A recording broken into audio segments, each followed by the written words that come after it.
Gloire au Seigneur.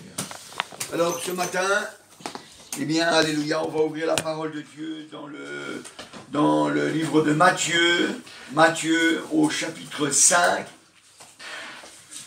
Matthieu chapitre 5, alléluia. On lira le verset 14, mais on lira un petit peu avant, on lira le verset 13, pour que nous comprenions bien de quoi l'on parle. Mais ce sera le verset 14 en particulier qui nous intéressera. Alléluia, gloire au Seigneur. Matthieu, chapitre 5, versets 13 et 14, donc. Vous êtes le sel de la terre, mais si le sel perd sa saveur, avec quoi la lui rendra-t-on? Il ne sert plus à être que jeté dehors et foulé aux pieds par les hommes. Vous êtes la lumière du monde. Une ville située sur une montagne ne peut être cachée.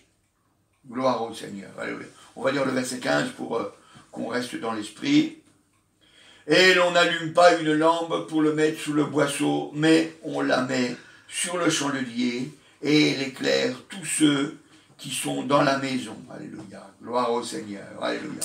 Vous pourrez lire la suite tout seul, mais on va s'arrêter là. Alors, il est dit au verset 14, « Vous êtes la lumière du monde. » Vous êtes la lumière du monde. Alléluia. Nous sommes des chrétiens, nous sommes donc une lumière dans ce monde. Alléluia. Nous sommes la lumière du monde. Ce monde est dans les ténèbres. Il ne sait pas où il va. Ce monde est perdu. Ce monde va à la souffrance éternelle. Et nous sommes là pour les éclairer. Alors, on n'est pas meilleur qu'eux. On n'est pas meilleur qu'eux. Mais on a reçu Jésus. On a reçu Jésus. Et parce qu'on a reçu Jésus, alléluia, eh bien on est une lumière dans ce monde. Alléluia, gloire au Seigneur. Et il dit dans ce verset, il dit, une ville située sur une montagne ne peut être cachée. Une ville située sur une montagne ne peut être cachée. C'est vrai, hein, si vous regardez, vous voyez quand il y a des bâtiments qui sont faits au-dessus d'une montagne, on les voit de loin. On les voit de loin. Et puisqu'on est une lumière et on est sur une montagne, eh bien, on doit voir notre lumière qui éclaire. Alléluia. On doit voir notre lumière qui éclaire. Et ce matin, ce que je voudrais, c'est que vous ayez à cœur d'être une lumière pour ce monde. Alléluia. Une lumière pour les perdus. Vous savez, je dois le dire, je dois le reconnaître. S'il n'y avait pas quelqu'un qui vous avait annoncé l'évangile, s'il n'y avait pas quelqu'un qui m'avait annoncé l'évangile, eh bien je serais encore perdu dans mes péchés. Et je ne connaîtrais pas le Seigneur Jésus. Je ne connaîtrais pas la vérité. Parce que Jésus a dit lui-même, je suis le chemin, la vérité et la vie. Alléluia. Je ne connaîtrai pas la vérité, je ne connaîtrai pas la vie, je ne connaîtrai pas Jésus, et je serais encore perdu dans mes péchés. Et si je venais à mourir, ben, j'irais dans la souffrance éternelle. Et nous, on doit éclairer les gens pour qu'ils puissent voir, alléluia, la gloire de Dieu se manifester. Alléluia. Hier, dans la rue, il y a un homme qui est venu me voir et puis il m'a dit comme ça, il m'a dit, mais je vous vois tout le temps, mais vous avez fait un vœu? J'ai dit non, j'ai pas fait de vœu.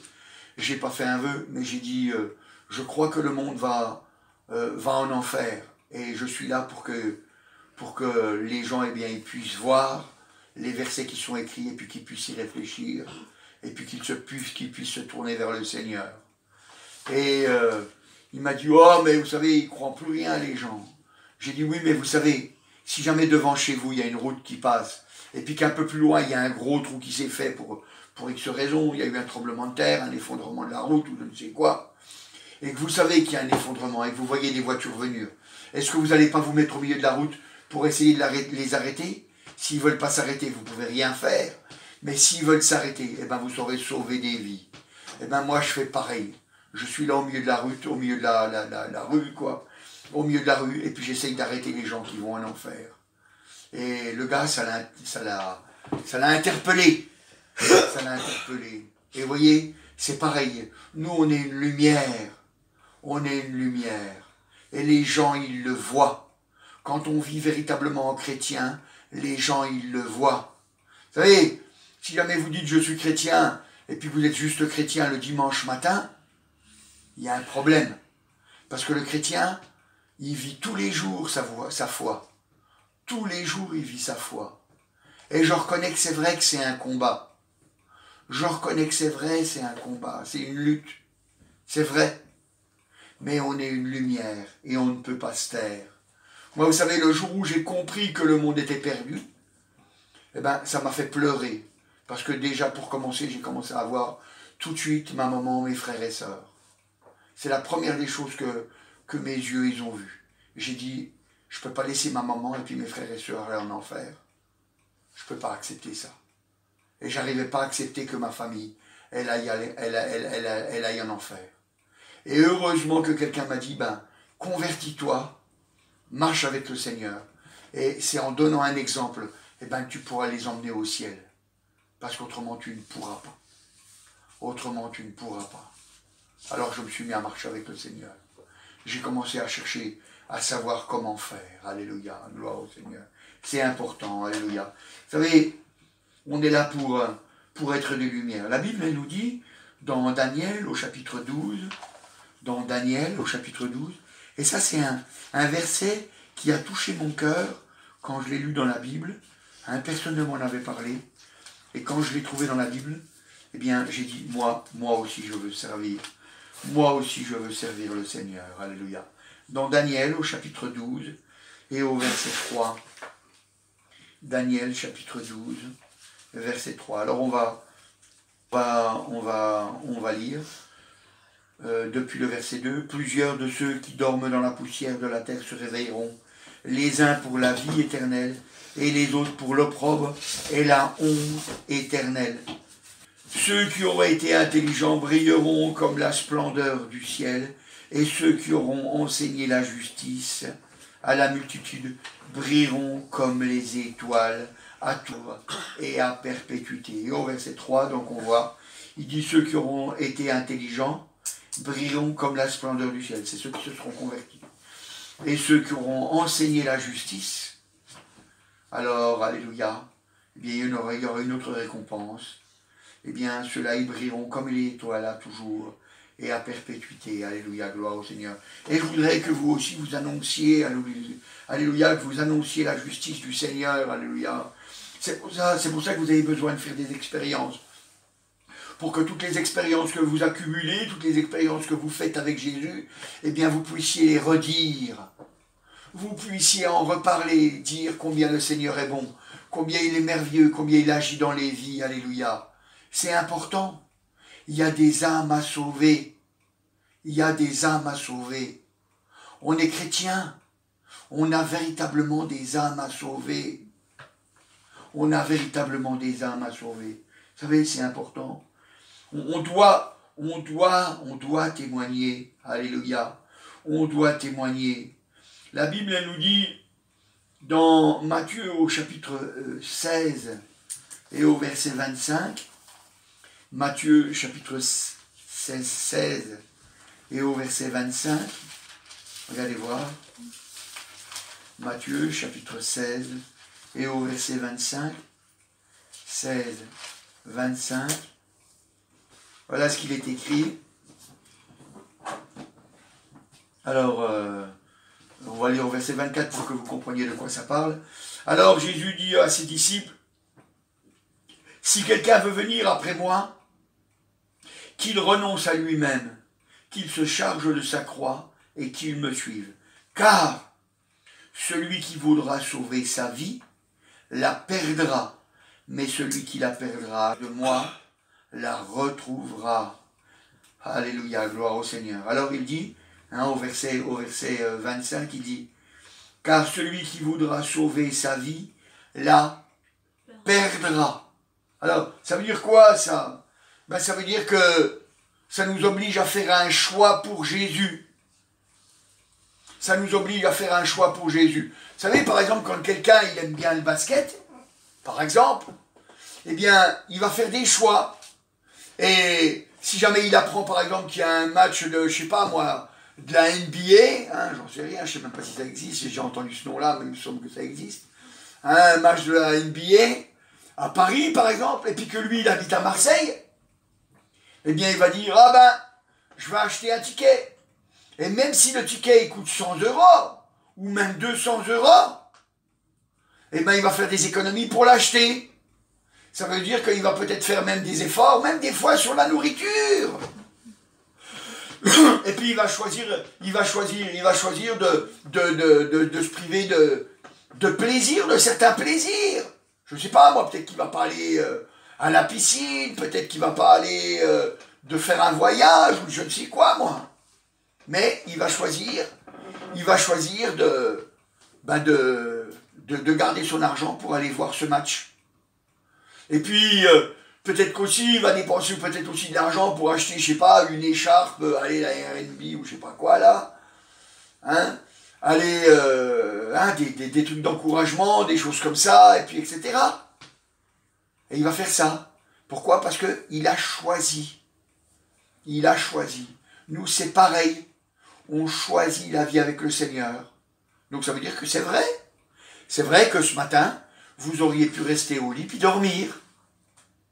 Mais vous avez choisi de venir parce que vous avez cru que ça serait bon pour votre âme. Et j'espère aussi que vous avez cru, et si vous ne l'avez pas cru, bah sachez-le quand même, eh bien, que ça allait faire du bien aussi autour de vous, à ceux qui allaient venir. Et c'est vrai, ça fait du bien. Ça fait du bien de voir que vous venez, que vous entendez la parole de Dieu, que vous recherchez la présence du Seigneur. C'est un choix. Un choix. Vous avez décidé de moins dormir et puis venir dans la présence du Seigneur. Vous voyez, c'est ça perdre sa vie. C'est on choisit. On choisit. Et quand on aime le Seigneur, alors on a envie d'être près de lui. Vous savez, c'est comme un amoureux. Il aime être vers son amoureuse. Ou une amoureuse, elle aime être vers son amoureux. Vous voyez? C'est important. C'est important. Alléluia. Alors, c'est vrai, on perd notre vie. On perd notre vie. Mais il dit, mais celui qui la perdra, à cause de moi, la retrouvera. Parce que vous voyez, la vie, elle ne s'arrête pas ici. La vie, elle ne s'arrête pas ici. Il y a encore la vie éternelle. Et il dit qu'on la retrouvera. On la retrouvera. C'est-à-dire qu'on a perdu une vie ici. Mais on en a gagné une éternelle. Alléluia. Vous voyez, les autres, ils ont choisi de garder cette vie. Alors ils auront cette vie. Mais dans cette vie, ils auront des malheurs. Dans cette vie, ils ne seront pas heureux. Dans cette vie, ils auront des souffrances. Comme nous. Mais à la fin, eux, ils vont aller souffrir en enfer. Pourquoi? Parce qu'ils n'ont pas choisi Jésus. Ils ne se sont pas préparés à vivre selon le Seigneur. Alors ils vont souffrir éternellement. Et je ne parle même pas que ça soit une histoire d'avoir fait des grands péchés. C'est juste parce qu'ils n'ont pas le Seigneur en eux. Parce que si on n'a pas le Seigneur en nous, on ne peut pas rentrer dans le ciel. Et nous, comme on le sait, eh bien, c'est pour ça qu'on parle de Jésus. C'est pour ça qu'on est une lumière pour éclairer. Pour que les autres, eh bien, ils puissent entendre parler du Seigneur. Vous savez, moi, quand j'ai compris que j'étais une lumière pour annoncer l'évangile, eh bien, je vous dis la vérité, même que je n'avais pas tout compris, l'évangile. Eh bien, quand je sortais de l'église, c'est vrai, je n'avais pas tout compris. Moi, je fréquentais les bars, je vendais de la drogue. Eh bien, même quand je vendais de la drogue, eh ben, je leur parlais du Seigneur Jésus. Même quand j'allais dans les bars, eh ben, je leur parlais du Seigneur Jésus. Et puis tous les gens que je connaissais, je leur parlais à tous du Seigneur Jésus. Parce que je me disais, c'est mes copains, j'ai envie qu'ils aillent au ciel. Vous voyez? Et puis pourtant, je me droguais encore, je n'avais pas tout compris, l'évangile. Et Dieu, il a pu m'en délivrer, alléluia. Il a pu m'en délivrer. Et j'ai continué à annoncer l'évangile. Alléluia, gloire au Seigneur. Et c'est pour ça qu'il dit, toujours dans Matthieu au chapitre 16, au verset 26, il dit, « Et que servirait-il à un homme de gagner tout le monde s'il perdait son âme? Ou que donnerait un homme en échange de son âme ?» Vous voyez, hein, il dit voilà, il dit à la suite, il dit voilà, que celui qui voudra sauver sa vie, la perdra. Mais il dit, qu'est-ce qu'un homme pourrait donner en échange de son âme, hein? Qu'est-ce qu'un homme pourrait avoir, hein, même s'il gagnait tout le monde, s'il était riche. Vous savez, des fois on entend dans ce monde, les gens ils disent « Ah, moi j'aimerais bien être millionnaire ». Moi je vous dis la vérité, hein, ça va peut-être vous paraître bizarre, moi je cherche pas, j'ai pas envie d'être millionnaire. Je cherche pas, c'est pas quelque chose qui me passionne. C'est pas quelque chose qui me passionne. Je ne crois pas que parce que je serai millionnaire ou milliardaire, que je serai plus heureux. Vous savez, il y a des gens, ils sont millionnaires, milliardaires. Et puis il y en a qui se suicident, malgré leurs millions. Ils se suicident. Et je ne crois pas que l'argent fait le bonheur. Et des fois, les gens, ils disent, oui, mais l'argent, d'accord, il fait peut-être pas le bonheur, mais il y contribue, mais c'est même pas vrai. C'est même pas vrai. Parce qu'avec l'argent, on ne peut pas acheter le bonheur. Avec l'argent, on ne peut pas acheter le bonheur. Vous savez, par exemple, quand un couple se déchire, hein, puisque, je ne sais pas moi, le mari et la femme, ils divorcent. Et bien, malgré leur argent, ils ne sont pas heureux. Malgré leur argent, ils ne sont pas heureux. Ils peuvent avoir des millions, ils ne sont pas heureux. Parce qu'il n'y a pas de joie. Il n'y a pas de joie là. L'argent, c'est un instrument. Il nous sert dans ce monde. Ce n'est qu'un instrument. Ce n'est qu'un instrument. Et Dieu nous a dit que bien, il ne nous laisserait pas mourir de faim. Donc j'ai confiance. Il a dit, cherchez premièrement le royaume et la justice de Dieu, et toutes ces choses vous seront données par-dessus. Le manger, le boire, enfin, tout ce qui est nécessaire à la vie. Donc, en recherchant la présence du Seigneur, le royaume de Dieu, eh bien, on sait qu'on ne manquera de rien. On sait qu'on aura. Donc, on n'a pas de souci à se faire. C'est comme si on était millionnaire, en quelque sorte, puisqu'on sait qu'on a tout. Vous comprenez? Que servirait-il à un homme de gagner le monde s'il perdait son âme, hein? Qu'est-ce que ça servirait? C'est-à-dire que il aurait gagné le monde, il aurait tout gagné dans ce monde, mais il irait en enfer après. Il irait en enfer après. C'est pour ça que celui qui voudra sauver sa vie, devra la perdre. Parce que c'est un combat, c'est une lutte. C'est une lutte, je le reconnais. Et si vous voulez véritablement être des vainqueurs dans la lutte, alors il faut accepter d'être une lumière. Alléluia, gloire au Seigneur. Parce que ça nous donne un but. Ça nous donne un but.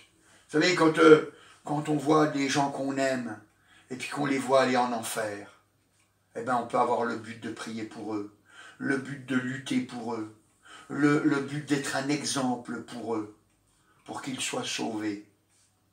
Et puis là, ça nous fait tenir, vous savez. Ça nous fait tenir. On dit, non, moi, j'ai pas envie que mon père, ma mère, mon frère, ma soeur, mon oncle, ma tante, mon cousin, ma cousine, ou je ne sais qui encore, mon voisin, ma voisine, je n'ai pas envie qu'il aille en enfer.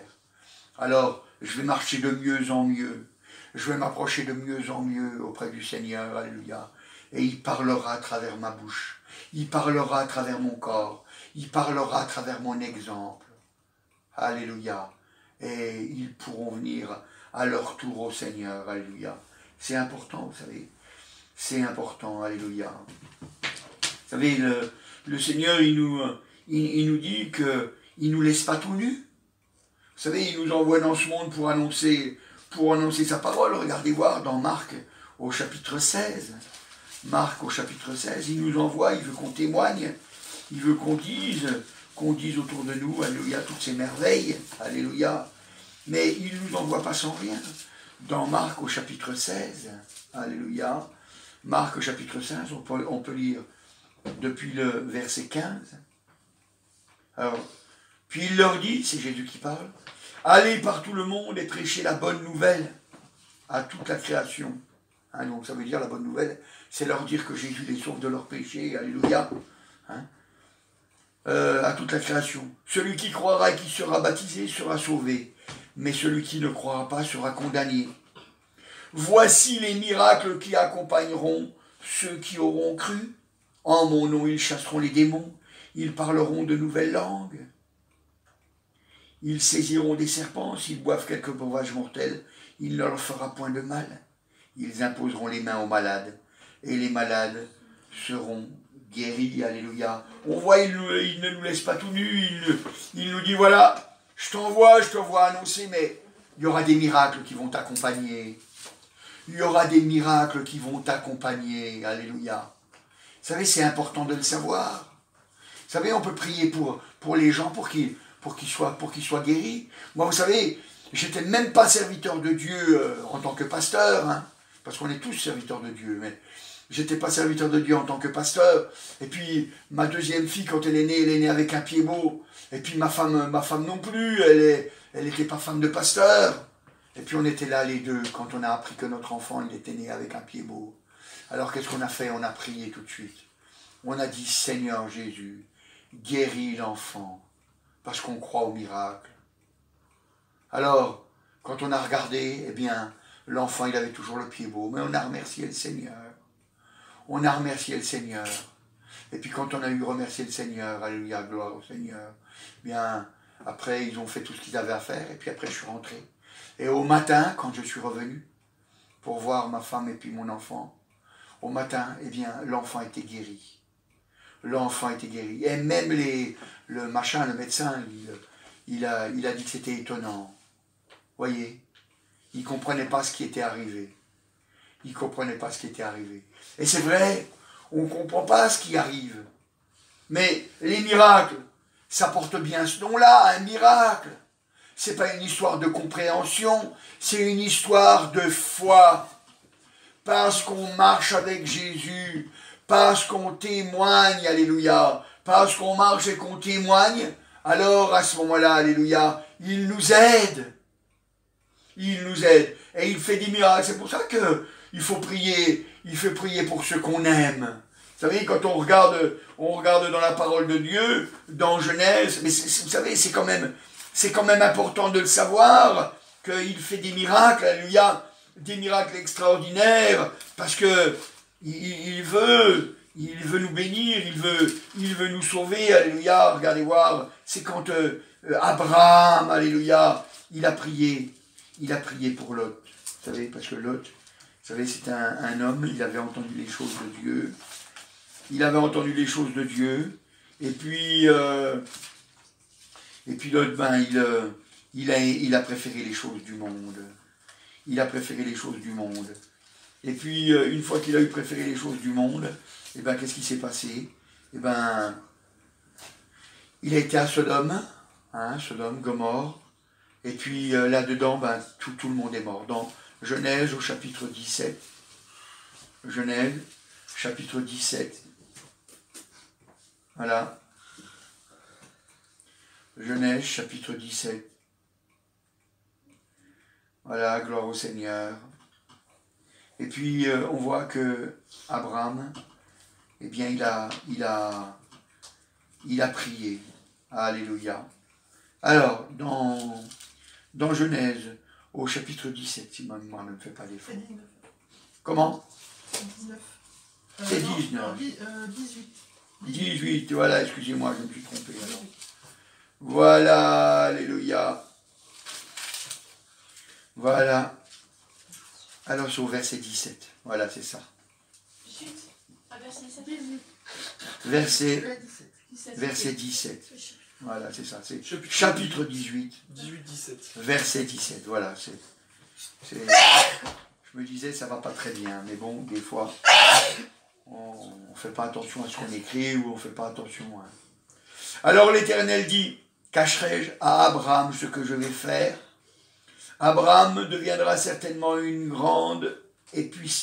nation grande et puissante. Et il sera... j'en suis là. Alors, verset 18. Abraham deviendra certainement une nation grande et puissante. Et en lui seront bénies toutes les nations de la terre.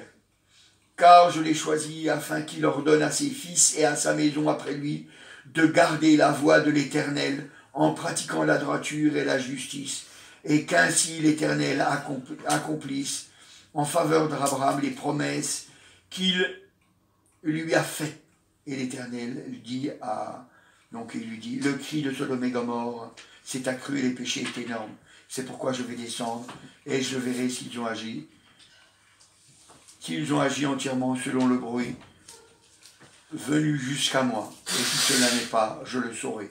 Et puis, on ne va pas lire toute la suite, mais on voit qu'il a prié, il a prié pour la ville, il a prié pour la ville, pour les sauver.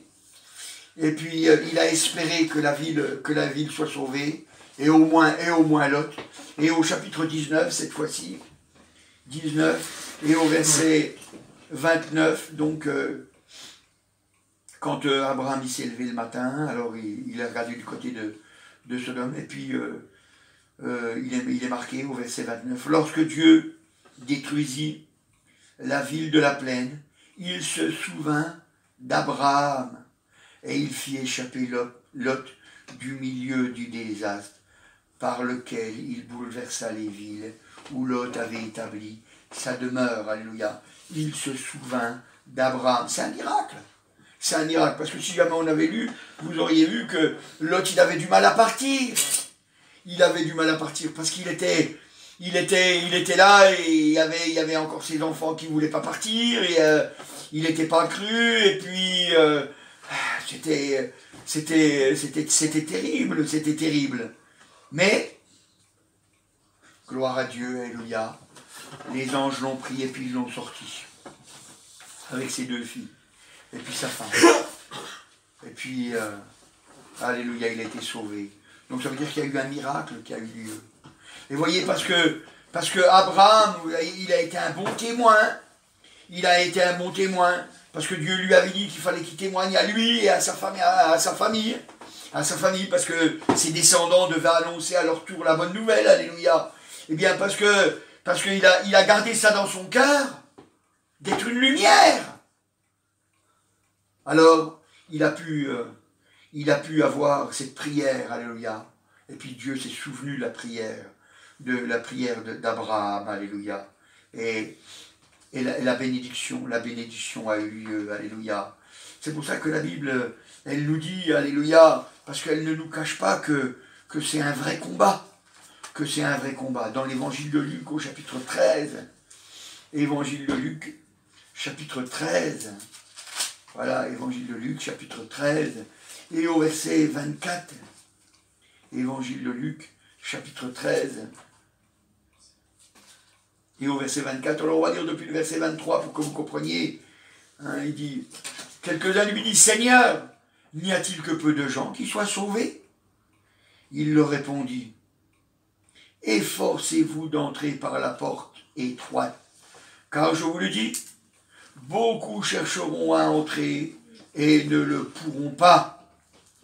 Beaucoup chercheront à entrer, mais ils ne le pourront pas. Mais il dit, efforcez-vous d'entrer par la porte étroite. Elle est étroite, la porte. Elle est étroite, la porte. On ne peut pas faire ce qu'on veut, on ne peut pas emmener ce qu'on veut, on ne peut pas faire ce qu'on veut. C'est bien une perte de notre vie. C'est bien une perte de notre vie. C'est important. C'est important. Voyez?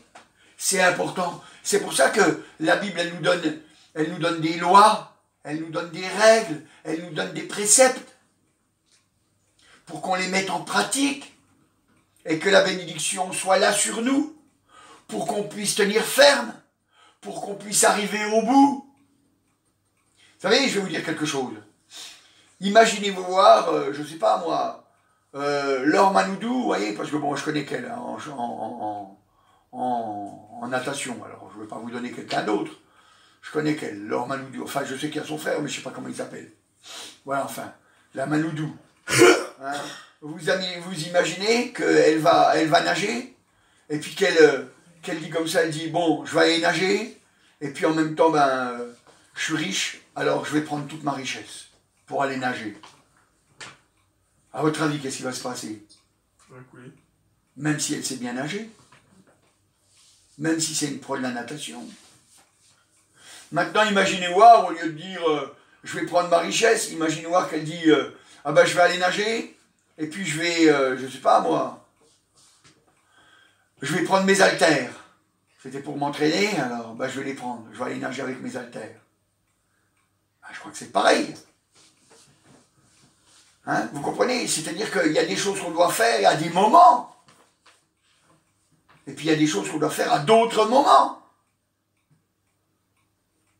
Ben, c'est pareil, la parole de Dieu, elle nous donne des lois, elle nous donne... Parce qu'il y a des moments pour faire les choses. On perd notre vie ici-bas parce qu'on croit qu'on la retrouve dans le ciel. Et si on la perd ici-bas, c'est parce que c'est le moment de la perdre. C'est le moment de la perdre. C'est le temps. C'est le temps qu'il faut. C'est pour ça qu'on va évangéliser le samedi matin. C'est pour ça qu'on évangélise.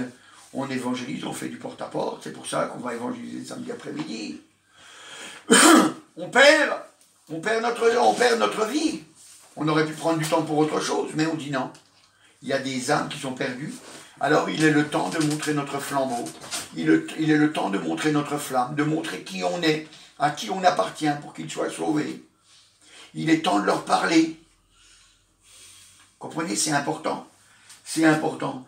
C'est une porte étroite. C'est une porte étroite. La Bible elle dit même resserrée.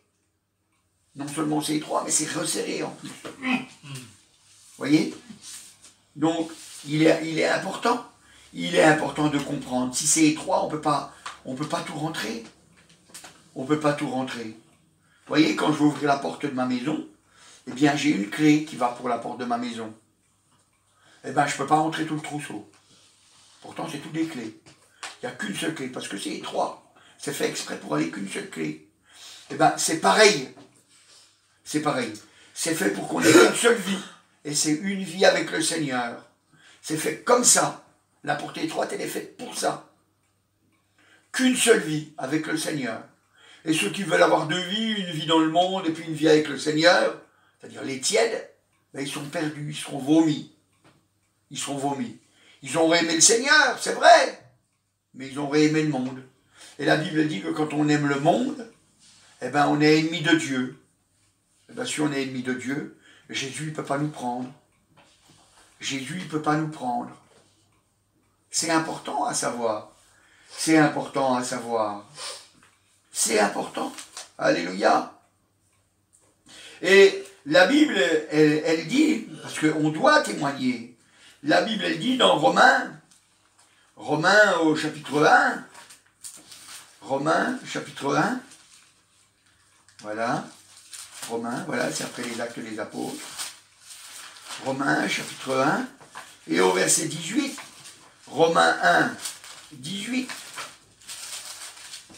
1, 18, voilà, il est dit, la colère de Dieu se révèle du ciel contre toute impiété, donc contre les choses injustes, contre toute impiété, et toute injustice des hommes qui retiennent injustement la vérité captive. Qui retiennent injustement la vérité captive. Donc c'est-à-dire que quand on ne témoigne pas, eh ben on retient la vérité, parce qu'on sait la vérité. On sait, la vérité elle est captive. Elle est captive.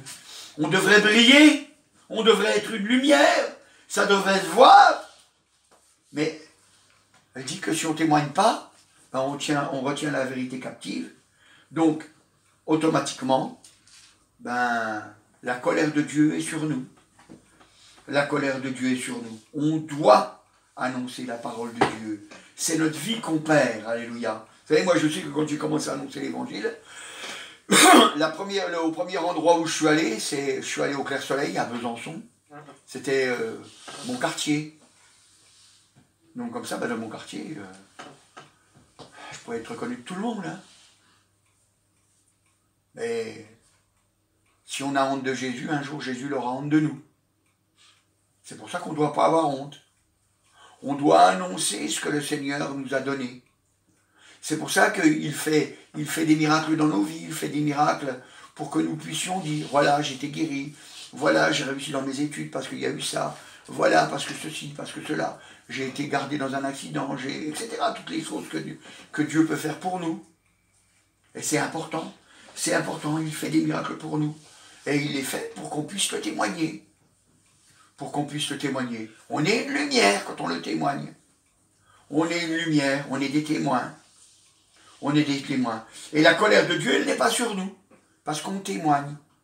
on témoigne que Dieu nous a fait grâce, alléluia, et parce qu'il nous a fait grâce, eh bien, il a transformé nos vies. Vous savez, c'est pas glorieux, hein, quand les gens ils me disent, mais pourquoi vous faites ça? Je dis, ben moi j'étais un ancien drogué. Il n'y a pas de gloire à dire que j'étais un ancien drogué. C'est même plutôt honteux. Quand je dis aux gens, ben, j'étais un menteur, je mentais tout le temps.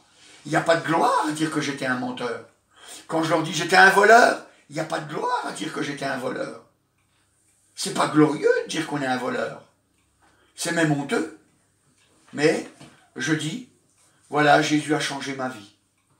Alors, quand ils entendent ça, ils savent que Jésus peut changer aussi la leur.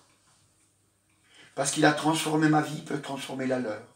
Maintenant qu'ils savent que j'étais un ancien voleur, un ancien menteur, un ancien drogué, quelqu'un d'injuste, eh bien ils peuvent changer.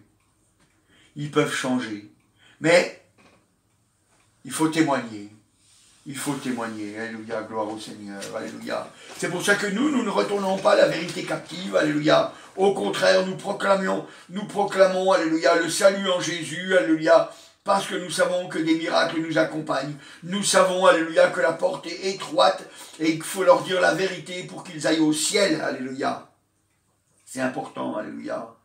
Vous savez, c'est comme quand l'apôtre Pierre, vous savez, parce qu'il était avec le Seigneur Jésus, et puis après, quand le Seigneur Jésus, il est mort, après il est ressuscité, ben, ils avaient quand même la trouille, et puis ils s'étaient enfermés, hein, on a vu ça, hein. Ils s'étaient quand même enfermés, on l'a vu la semaine dernière, ils s'étaient enfermés, mais quand il a reçu l'Esprit de Dieu, alléluia, eh bien il a eu du courage pour aller témoigner, et la Bible nous dit dans Actes des Apôtres, au chapitre 3 et au verset 6, Actes des Apôtres, au chapitre 3 et au verset 6, il dit, Acte 3, 6, il dit, alors Pierre lui dit, je n'ai ni argent ni or, mais ce que j'ai, je te le donne au nom de Jésus-Christ de Nazareth. Lève-toi et marche. Alléluia, gloire au Seigneur. Après, il a pris par la main droite, ils l'ont tiré, et puis boiteux, il s'est mis à marcher, il s'est mis à sauter, à louer Dieu, alléluia. C'est formidable, gloire au Seigneur. Mais, vous voyez quoi? Vous voyez que Pierre, il dit, je n'ai pas d'argent, je n'ai pas d'or. Parce que c'est pas ça qui est important, il a plus. Il a plus. Il a le nom du Seigneur Jésus, alléluia. Il dit, voilà, je le proclame, je le dis, alléluia. J'ai le Seigneur Jésus, alors je veux que le monde le sache.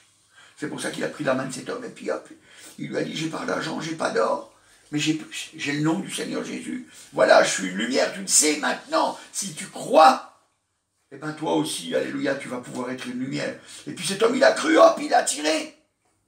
Il l'a tiré, puis il a été guéri. Puis cet homme, qu'est-ce qu'il a fait? Eh bien, il est marqué au verset 7. Alors, en le prenant par la main droite, il le fit lever, au même instant, ses pieds, si je veux dire, devinrent fermes. D'un saut, il fut debout, verset 8. Et il se mit à marcher. Il entra avec eux dans le temple, marchant, sautant et louant Dieu. Alléluia, lui aussi, là, ce coup, il est devenu une lumière, il s'est mis à louer. Et comment ils peuvent dire qu'il s'est mis à louer? Parce qu'il l'entendait. Il l'entendait louer. Il l'entendait louer. Alléluia, il m'a guéri, alléluia. Il a changé ma vie. C'est important. C'est important, vous savez. Alors ça surprend tout le monde. Ça surprend tout le monde. C'est vrai que ça surprend tout le monde. Ça surprend tout le monde de voir que nous sommes une lumière. Vous savez, les gens ils disent, ouais mais Dieu, s'il existe, il est quelque part très loin, et puis il ne s'occupe pas de nous. C'est pas vrai. Ça c'est un mensonge du diable. C'est pas vrai. La vérité est tout autre. C'est que sans cesse il nous appelle. Sans cesse il nous appelle. Mais on est tellement pris par ce monde qu'on n'écoute rien. Mais si on veut écouter, alors on s'aperçoit, eh bien, alléluia, qu'il a beaucoup de choses à nous dire, alléluia. Et parce qu'il a beaucoup de choses à nous dire, eh bien, on va pouvoir travailler dans son œuvre. Et à nous, à notre tour, eh bien, on va être une lumière, alléluia. Et comme on est sur le rocher, Jésus, ça veut dire qu'on est sur une montagne, on est sur le rocher. Eh bien, on ne peut pas se cacher. Et on ne doit pas le cacher. Vous vous rendez compte que c'est une femme, religieuse, une bonne sœur, hein, qui n'était même pas chrétien, qui elle-même n'avait même pas l'assurance de son salut, qui m'a dit, Michel, enfin elle ne m'a pas dit à moi Michel, elle a dit, mais ça, moi dans mon cœur ça a fait Michel, mais elle l'a dit à tous ceux qu'on était, hein, j'étais en maison de correction, puis elle a dit comme ça, elle a dit, si vous avez honte de Jésus, un jour Jésus aura honte de vous. Et c'est une parole, je l'ai toujours gardée dans mon cœur. Et pourtant, je me droguais, je volais, je faisais plein de choses. Mais je n'avais pas honte de Jésus. J'avais une petite croix, parce que moi je croyais que c'était Jésus, quoi. J'avais une petite croix, hein, avec un chapelet, puis je mettais ça dans ma voiture. Et puis quand les gens ils me disaient, c'est quoi ça? Je disais, si t'es pas content, tu sors. Moi je la laisse. Parce que je voulais pas avoir honte de Jésus. C'était bizarre. Pourtant, je disais à tout le monde, je suis athée. Mais je voulais pas avoir honte de Jésus. Vous voyez, des fois, on est bizarre. Hein. On est bizarre. Moi, je l'étais. Je l'étais. Et vous voyez, parce que j'ai accepté, de rester une lumière. Au départ, j'étais qu'une bougie éteinte. Mais quand j'ai accepté de croire, la flamme s'est allumée en moi. Et puis hop, j'ai parlé à tout le monde. J'ai parlé à tout le monde. Et je voudrais que toi aussi, alléluia, tu fasses de même. Toi aussi, tu fasses de même. Toi aussi, que tu n'aies pas peur, alléluia, que tu sois comme Pierre. Et puis tu puisses dire, je n'ai pas d'argent, je n'ai pas d'or, c'est pas ça qui m'intéresse. Et j'ai le nom de Jésus, alléluia. Et une véritable transformation se fait. Et cet homme boiteux a été totalement guéri et il s'est mis à louer le Seigneur, alléluia. Lui aussi, à son tour, alléluia, il a vu la gloire de Dieu, alléluia, qui s'est manifestée. C'est important, c'est important. Nous n'avons qu'une seule vie, qu'une seule et unique. Et nous devons la perdre. Nous devons la perdre pour servir le Seigneur. Qu'une seule et unique vie. Vous savez, moi je ne vous le cache pas, hein, c'est vrai que je perds ma vie, mais j'en suis très heureux. Pourtant, je fais plein de choses, hein. Je fais plein de choses. Et puis, quand on regarde, j'ai pas l'impression de la perdre. Je sais que je la perds, puisque plein de gens me le disent. Mais, puisque j'ai choisi de marcher dans cette voie, c'est plus une perte pour moi. C'est un gain. Un gain, alléluia. Je suis béni. Je suis béni. Et toi aussi, ce matin, tu peux avoir à cœur ça. Tu peux avoir à cœur de prier pour ta famille, de prier pour tes voisins, de prier pour tes amis. Et d'être une véritable flamme, une véritable lumière dans ce monde. Et si tu es une lumière, alors tu vas être béni. On avait un petit chant qu'on chantait, comment c'était le chant, Annabelle? C'est « Toi tu brilles dans ton coin sombre et moi dans le mien. » Toi dans ton coin sombre et moi dans le mien. Je suis la lumière, a dit le Seigneur, et suis-moi mon frère. Le monde est plein sombre, brillons bien. Toi dans ton coin sombre et moi dans le mien. Je ne me rappelle plus c'est quoi, mais c'était ça, quoi, en gros, quoi, alléluia. C'est pour qu'on brille. Alors ce matin, priez, alléluia. Vous en serez heureux, alléluia. Merci Seigneur Jésus. Je te remercie Seigneur de la grâce que tu nous as donnée, Seigneur, de pouvoir te suivre, Seigneur, de pouvoir parler encore de toi, Seigneur. Merci, agneau de Dieu. Glorifie-toi, Seigneur.